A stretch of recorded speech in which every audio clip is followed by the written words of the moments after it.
পালিয়ে যাওয়া ফ্যাসিস্ট সরকার দেশকে লুটেরাদের হাতে তুলে দিয়ে ২৬ লাখ কোটি টাকা বিদেশে পাচার করেছে বলে অভিযোগ করেছেন জামায়াতে ইসলামীর আমির doctor Shafiqur Rahman. Chuadanga town football মাঠে জেলা জামাতের কর্মী সম্মেলনে তিনি কথা বলেন।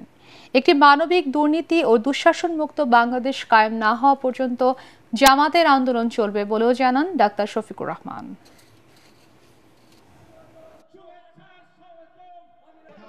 আমাদের উন্নয়নকে আপনারা লুটেরাদের হাতে তুলে দিলেন।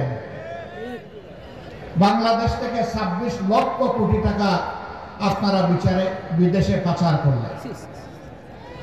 দেশকে গড়লেন না, কিন্তু বিদেশের মাটিতে বেগম পাড়া করলেন। নির্বাচন ব্যবস্থাকে ধ্বংস করে দিয়ে এখানে যারা বসে আছেন তাদের কমপক্ষে ৪০ ভাগ মানুষ, আমি বিশ্বাস করি, গত ১৫.৫ বছর তারা কোনো ভোট দিতে পারেনি।